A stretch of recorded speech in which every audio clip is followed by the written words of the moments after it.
Mis queridos hermanos, muy buenos días, muy buenas tardes, muy buenas noches.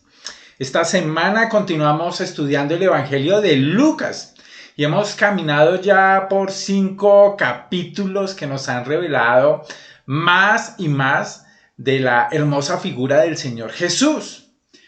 Y en las últimas semanas hemos estado en todo el contexto de la predicación de Jesús. Su ministerio tenía como objetivo principal predicar las buenas nuevas de salvación, y eso es lo que está haciendo el Señor Jesucristo. Y en medio de esta enseñanza en diferentes pueblos, en las sinagogas, al aire libre, en un lago, el Señor revelaba su poder, revelaba su deidad, haciendo cosas maravillosas, sanando a un leproso, sanando a un paralítico y sobre todo impactando el corazón de las personas, tanto de los que lo querían conocerlo, querían ver su belleza, como también de los que lo rechazaban, lo veían con sospecha y de alguna manera no estaban con el ánimo ni la disposición para conocerle y para recibirle. Hoy vamos a ver en el capítulo 5, desde el versículo 27 hasta el 32, un nuevo encuentro del Señor, esta vez con Leví, con Mateo, y lo que comúnmente llamamos su llamamiento, pero que tiene una enseñanza muy especial acerca de la misión del Señor, de lo que venía a ser el Señor. Entonces, para tener una primera perspectiva de los versículos, vamos a leerlos en conjunto. Dice aquí Lucas 5 del 27 hasta el 32. Después de estas cosas, salió hablando del Señor Jesús y vio a un publicano llamado Leví, sentado al banco de los tributos públicos, y le dijo: sígueme. Y dejándolo todo, se levantó y le siguió. Y Leví le hizo gran banquete en su casa, y había mucha compañía de publicanos y de otros que estaban a la mesa con ellos. Vamos a leer el versículo número 30. Y los escribas y los fariseos murmuraban contra los discípulos diciendo: ¿por qué coméis y bebéis con publicanos y pecadores? Respondiendo Jesús les dijo: los que están sanos no tienen necesidad de médico, sino los enfermos. No he venido a llamar a justos, sino a pecadores al arrepentimiento. Y mis hermanos, este versículo es muy importante. Dice el Señor que no había venido a llamar a justos, sino a pecadores al arrepentimiento. Y mis hermanos, esto tiene que ver con el hombre en sí mismo. El ser humano, en su esencia, es una persona religiosa. Y por eso está buscando, aún sin conocer al Señor, adorar. Y por una parte, mis hermanos, existen pues muchas religiones y muchos tipos de religiones, pero sin lugar a dudas, todas las falsas religiones, todas las falsas fees tienen algo en común, y es que se basan en el logro humano para alcanzar a Dios. Y por otra parte, hay una única fe, que es la del logro divino, la del logro a través de lo que hace Dios. Tanto los budistas, los musulmanes, los mormones, aún personas que se dicen ser cristianas, como los testigos de Jehová, y aún muchos dentro de la teología del catolicismo romano, hablan de todo el esfuerzo que alguien tiene que hacer para llegar a Dios. Pero la fe bíblica habla más de ¿qué? De lo que hizo el Señor en la cruz, de el logro de Dios, de la fuerza de Dios. Y por eso la Biblia, ¿qué pide al pecador? Cree en el Evangelio del Señor Jesucristo, que es poder para salvación a todo aquel que cree, dice Romanos 1:16. Y Pablo nos dice en la epístola a los Corintios que el Evangelio se trata de que Cristo murió por nuestros pecados conforme a las Escrituras y fue sepultado y resucitó. Es la obra de Cristo para que todo aquel que en él crea, conocemos ese versículo en Juan 3:16, no se pierda, mas tenga ¿qué? Vida eterna. Entonces la salvación, mis hermanos, es exclusivamente por la gracia, por medio de la fe, y esto no de nosotros, porque es un regalo de Dios, no por las obras, para que nadie se gloríe, sino que el único exaltado sea el Señor. Es Dios el que justifica a los impíos. Y por eso hemos venido viendo a un grupo de personas que identificamos como los fariseos en la sinagoga de Nazaret. Ellos no quisieron reconocer que eran espiritualmente necesitados, que eran espiritualmente pobres, que eran prisioneros, que eran ciegos, que eran oprimidos. Ellos no lo querían reconocer. Y el Señor entonces nos declara aquí, no, yo no he venido a llamar a los justos, sino a los pecadores. El Señor vino para salvar a los pecadores arrepentidos. Y la salvación, mis hermanos, no es para los que se creen justos. Ese es un obstáculo para conocer al Señor. Creer que nosotros mismos podemos ser justos en nuestras propias fuerzas, como los de la sinagoga de Nazaret, como el fariseo que se compara con el publicano y simplemente dice, Señor, gracias por todo mi esfuerzo, porque hago la ley, cumplo la ley y hago todas las cosas. No, Jesús, fíjate que nos está mostrando aquí que el centro de su ministerio son las personas que entendían su incapacidad, que conocían cuál era su condición perdida, su condición pecaminosa. Y por eso la acusación que le hacen al Señor es que Él es un amigo de publicanos y de pecadores. Entonces el incidente que estamos viendo hoy tiene que ver con eso, mis hermanos. ¿Cómo el Señor se acerca a quién? A los que se distinguen, como con el leproso, como con el paralítico, con personas incapacitadas en sí mismas.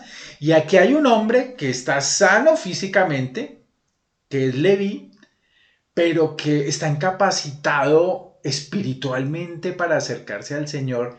Y entonces el Señor, ¿qué hace? Lo llama. Y el Señor, a lo largo de toda la Biblia, Dios nos ha mostrado que Él está, y es un principio bíblico muy importante, que Él se acerca a ¿quiénes? Él precisamente se acerca a los humildes y rechaza a los soberbios.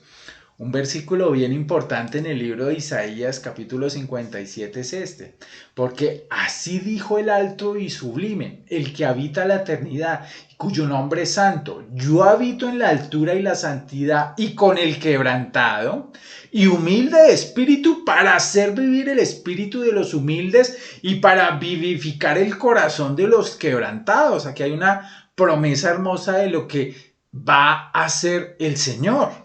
Y entonces en este relato con Leví lo que vamos a ver es a Jesús salvando a uno de los más bajos, odiados, despreciados y pecadores, recaudadores de impuestos.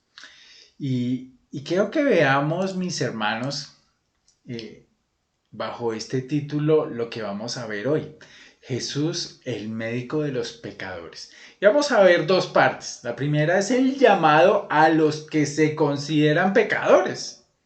Y la segunda es el rechazo a los que se consideran justos. Entonces, mis hermanos, veamos el llamado a los que se consideran pecadores. Veamos de nuevo el texto. Fíjense que después de estas cosas, dice el versículo 27, ¿qué es lo primero que hace Jesús? Dice aquí que el Señor salió. El Señor se levantó, dejó tal vez la casa donde había curado al paralítico que estuvimos viendo la última vez, y salió con el propósito específico de buscar a los pecadores. Y me encanta eso del Señor, que el Señor se levanta y va donde ellos están. Y me gusta también mucho esta palabra, y vio a un publicano. El Señor sale y lo ve, literalmente como alguien en el que Él pone los ojos fijamente. Este publicano se llamaba Leví y nos habla en pocas palabras lo que hacía, pero eso tiene mucho impacto en la audiencia judía tal vez de su tiempo, porque un publicano era una persona muy especial en el sentido negativo.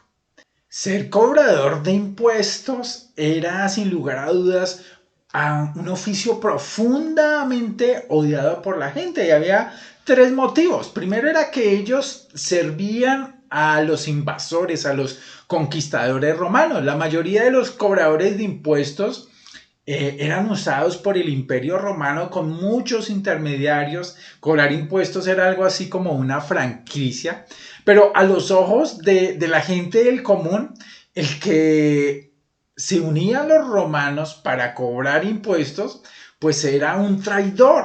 Había negado su herencia judía, había traicionado a la patria. De manera que los publicanos eran rechazados, eran apartados, totalmente de la sociedad judía, eran excomulgados de alguna manera de la fe judía, no tenían acceso al templo, eran considerados pecadores en el sentido más profundo de la palabra. Era de alguna manera una lepra espiritual tener este oficio. Y los que lo hacían era porque no les importaba nada, porque tenían un dinero muy grande. Y era el dinero, no les importaba traicionar a su sociedad, a su fe, tal vez hasta a su propia familia. Además, de alguna manera, por esta debilidad moral, en general eran mentirosos, deshonestos, injustos. Ellos sacaban mucha ganancia, digámoslo así, ilícita de su profesión, recibían sobornos.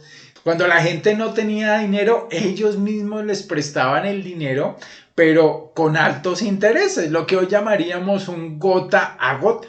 Y también mis hermanos asumían derechos que pertenecían solamente a Dios, a través del gobierno que él había implantado, el gobierno judío en cabeza del sumo sacerdote. Todos los impuestos deberían ser ¿para quién?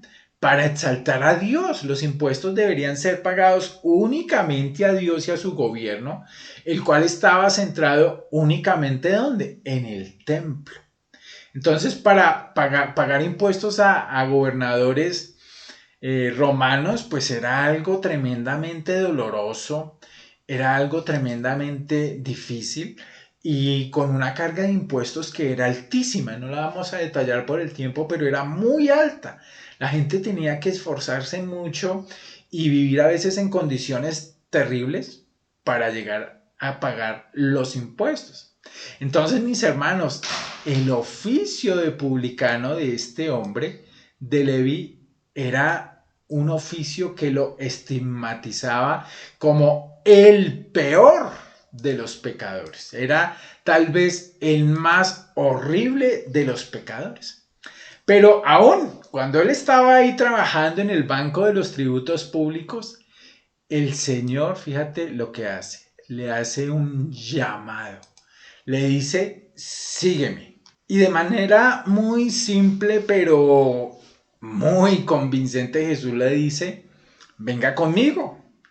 Y fue motivado el Señor por el amor, por la compasión, por un publicano, por un hombre despreciado. Porque el mismo Jesús, al asociarse con este hombre que para todos era un hombre pecador, él mismo pues era objeto, y lo vamos a ver, de la crítica de muchos. Entonces el Señor Jesucristo con toda humildad se acerca al pecador, a este pecador. Lo ve, lo pone en su mira y lo llama.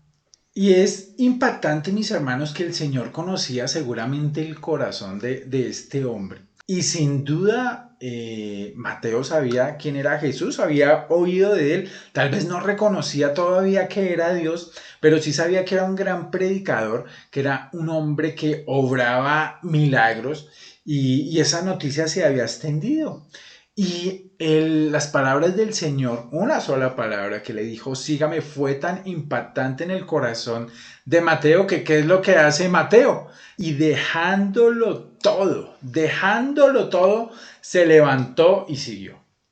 El rudo, inflexible Leví se convirtió en un hombre humilde. Fíjese que hay una disposición a abandonarlo todo y a seguir al Señor. Y esto está muy contrastado, por ejemplo, con el joven rico.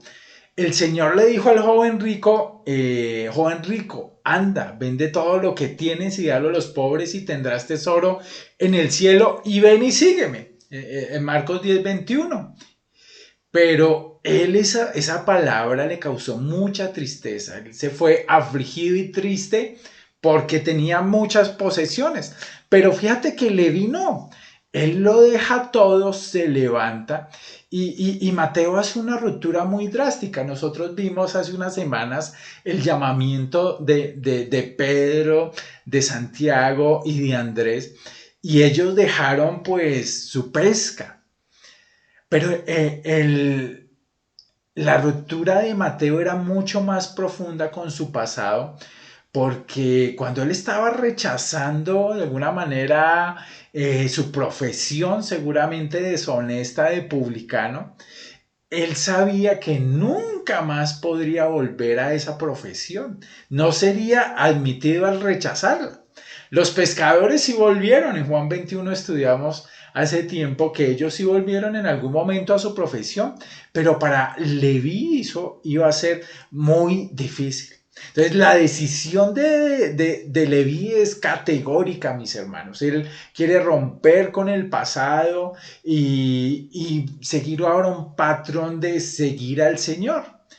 Empieza a experimentar nuevos anhelos, nuevas aspiraciones, nuevos afectos, nuevos deseos, una nueva mentalidad. Y en resumen, como lo dice Pablo en 2 Corintios, él es ahora una nueva criatura. Él es ahora una nueva criatura. Y ahora él, aunque perdió su carrera, tal vez dejó todo su dinero a un lado, perdió todas sus posesiones materiales.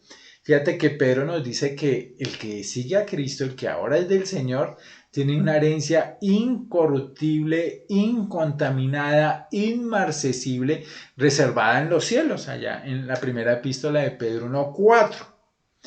Entonces, mis hermanos, es increíble lo que está pasando aquí, como Leví se levanta y sigue al Señor. Y fíjate que el llamamiento parecería algo extremo y lo que hace Leví algo extremo. Pero mis hermanos, ese llamamiento a seguir al Señor es para todos los creyentes. No hay creyentes de primera y de segunda categoría. Es para todos los creyentes. Aquí hay un versículo bien importante que quiero que leamos. En Lucas 14:33 dice que cualquiera de vosotros que no renuncia a todo lo que posee no puede ser mi discípulo. Y se estará usted preguntando, entonces tengo que hacer como Leví, que dejó su profesión, dejó su dinero, dejó sus posesiones. No, la Biblia nunca lo dice de esta manera. Más bien, lo que está dejando Leví en esencia es dejar que el dinero, que las posesiones, que su trabajo sean más importantes que Jesús en su vida. Acordémonos que Leví estaba en ese trabajo desafiando lo que cualquier persona dijera, desafiando aún su propia fe, no le importaba porque en ese momento el dinero era su Dios. Y ahora encontró algo mucho más grande que el dinero, un tesoro por el que valía la pena dejarlo todo. Y mis hermanos, no tenemos tal vez que regalar todo lo que tenemos, pero sí tenemos que en el corazón ver esas cosas como Pablo les decía, que estimaba todas esas cosas por basura comparadas con la excelencia de conocer al Señor Jesucristo. Y la prueba de eso, mis hermanos, fíjate que lo podemos seguir viendo, es que Leví hizo un gran banquete en su casa.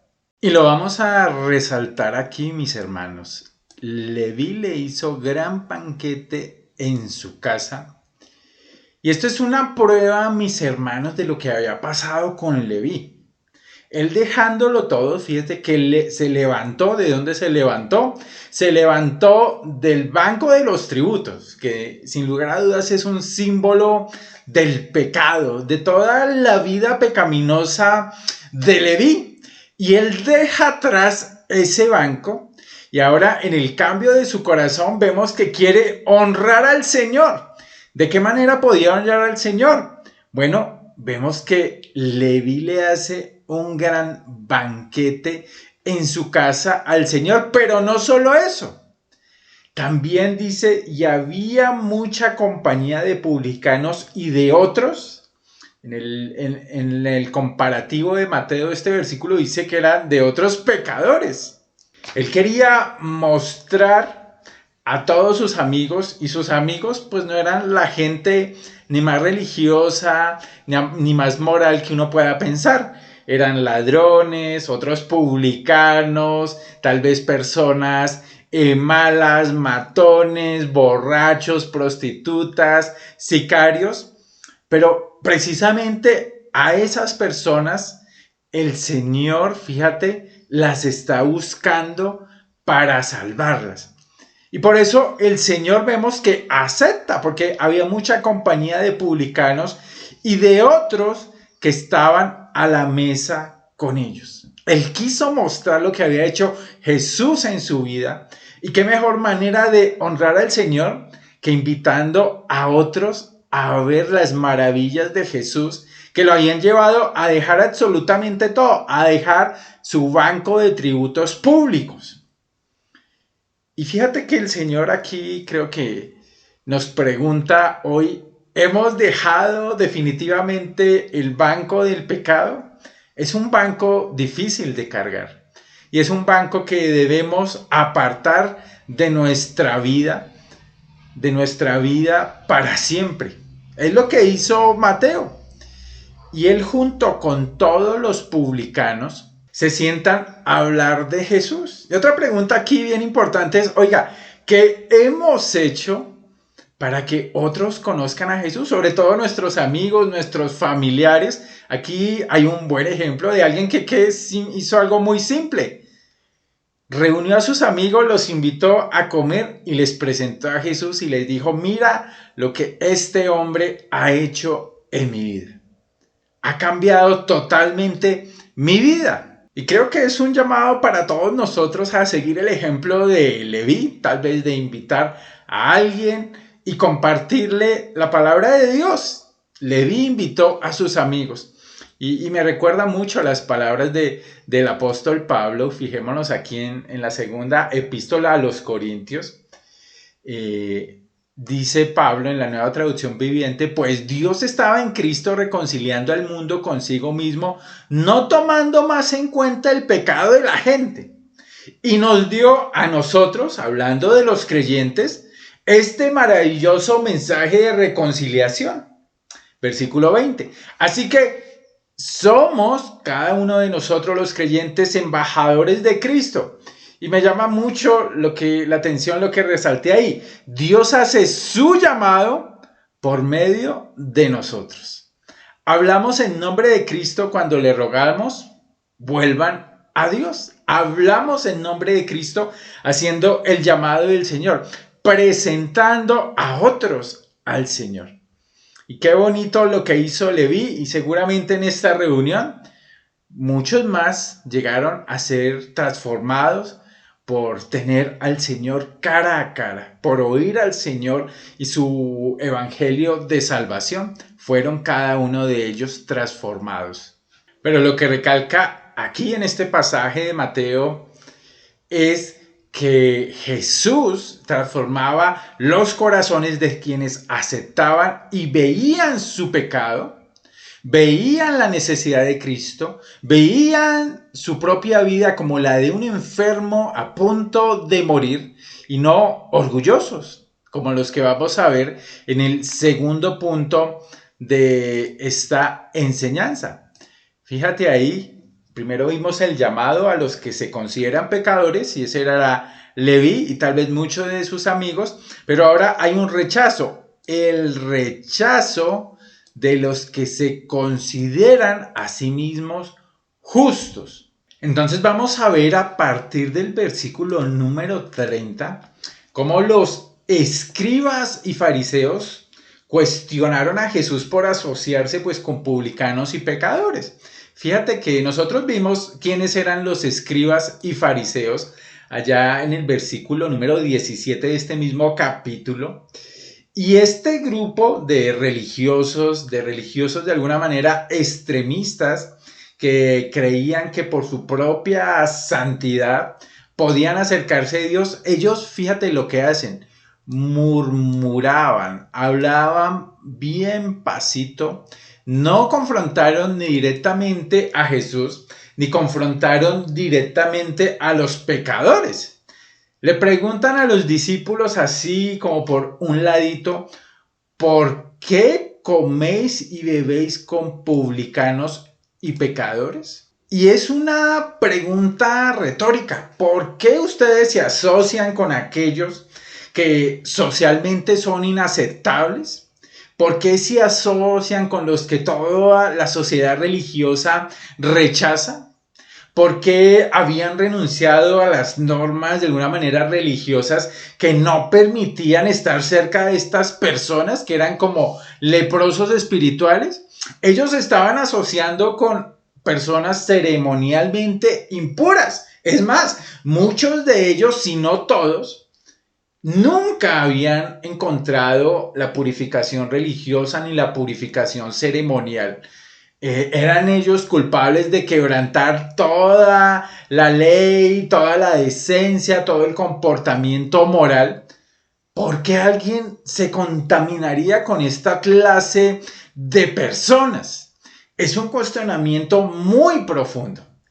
Y la respuesta que ellos esperaban es, uy, ustedes tienen razón, debemos irnos de este lugar. El maestro no debe estar junto a estas personas, un maestro que ha demostrado tanto amor, tanta santidad, ¿cómo va a estar con estas personas? Y ante esta acusación, fíjate que el versículo 31 nos dice que Jesús responde. Él no creo que haya alcanzado a escuchar la murmuración, sino conocía el corazón de estas personas. Y le responde de tres maneras diferentes. Primero, él hace una analogía que es la que vemos acá. Los que están sanos no tienen necesidad de médicos, sino los enfermos. Entonces, Jesús les está diciendo, oigan, estas personas, ustedes están diciendo que son pecadores, que están enfermos, que están muy mal, que van a morir en sus pecados. Ellos son los que necesitan al médico más que los que ya están sanos. Entonces, estoy de acuerdo con ustedes, necesito estar con ellos para que ellos encuentren sanidad espiritual. Lo segundo lo vemos en el pasaje paralelo, por ejemplo, de Mateo que tenemos aquí. Fíjate lo que el Señor les dice. Me encanta la Nueva Traducción Viviente. Luego añadió, ahora vayan y aprendan el significado de la siguiente escritura. Y él hace una cita del libro de Oseas. Quiero que tengan compasión, no que ofrezcan sacrificios. Quiero que muestren su amor, que muestren la misericordia, no simplemente que digan que son santos. Pues el Señor aquí pone el dedo en la llaga. Fíjate lo que dice, pues no he venido a llamar a los que se creen justos. Él está hablando de que hay muchas personas entre los fariseos que no lo necesitaban a él, que si eran justos y ellos se creían justos, nunca lo iban a necesitar. Sino a quién había venido el Señor, a los que saben, a los que les ha sido comunicado, a los que han entendido, a los que se les ha abierto el corazón y la mente para entender que son pecadores. Y eso es lo que ha hecho el Señor, mis hermanos, con cada uno de nosotros. Nos ha dado por el Espíritu Santo convicción de pecado, convicción de la necesidad que usted y yo teníamos del Señor Jesucristo y que seguimos teniendo todos los días. Todos los días debemos estar convencidos de que cometemos pecados, de que por la gracia del Señor Él ha transformado nuestro corazón, pero andamos en un camino en que vamos siguiendo los pasos del Señor con todos nuestros errores, con todo nuestro pecado, con toda nuestra lucha, pero ya tenemos arrepentimiento y la vida del cristiano es una vida ¿de qué? De arrepentimiento. El Señor busca todos los días en su vida y en mi vida un corazón arrepentido, un corazón más sensible al pecado, un corazón que le pone nombre al pecado, un corazón que lo distingue, un corazón que no lo maquilla, sino que se da cuenta de la necesidad que todavía tenemos y todos los días hasta que estemos en la gloria del Señor, del médico por excelencia, que es el Señor Jesucristo. Y fíjate cómo termina el versículo de alguna manera irónica. El Señor les dice, bueno, yo no he venido a llamar justos. Si usted se considera justo, entonces usted no me necesita, sino a pecadores al arrepentimiento. Viene a llamar al que el Señor llama constantemente, a los pecadores. Porque seguramente estos escribas y estos fariseos, como muchos en Israel, no todos, habían incomprendido torpemente el propósito de Dios al darle la ley. No se dio como un medio para alcanzar la justicia propia, sino para provocar la autocondenación. Fue el medio usado por el Señor para que tuviéramos conciencia de pecado, convicción, para que nos viéramos en un espejo y dijéramos, no está bien lo que vemos, para que eso produjera arrepentimiento y ruego y súplica a Dios con el propósito de ¿qué? De recibir la misericordia. Y era lo que estos escribas y fariseos no querían recibir, la misericordia. Pablo lo dice, oiga, la ley es nuestro ayo para una cosa, para llevarnos a Cristo a fin de que fuésemos justificados por la fe, le dice a los Gálatas. Dios, sabemos, y es un principio de Dios, que Él resiste a los soberbios, a los que se creen buenos en su buena manera de hacer las cosas, pero ha dado gracia a quienes, a los que como Mateo se reconocieron pecadores, se arrepintieron, abandonaron su pecado, honraron al Señor, anunciaron de manera hermosa lo que había hecho el Señor en ellos. Entonces lo que le rogamos al Señor es que nos siga dando todos los días convicción de pecado. Y el reconocimiento de que Él es un médico excelente, que el que confiesa sus pecados y se aparta recibirá misericordia, que el que va y delante del Señor confiesa su pecado, el Señor es fiel y justo para perdonarlo cada día. Y claro, debe ser una convicción del creyente abandonar la banca del pecado, dejarla atrás. Anuncia las buenas nuevas. Todo el ejemplo de Mateo es magnífico, pero la esencia del pasaje es, mis hermanos, la gracia del Señor nos ha salvado y la gracia ha sido tan grande que nos ha convencido de nuestra propia necesidad de Él y una necesidad que cada día y cada uno de nosotros tenemos. Le damos gracias a Dios por su palabra, por reconocer a Jesús como el médico de los pecadores, mis hermanos. En la voluntad de Dios nos veremos el próximo viernes. Un abrazo para todos. Chao.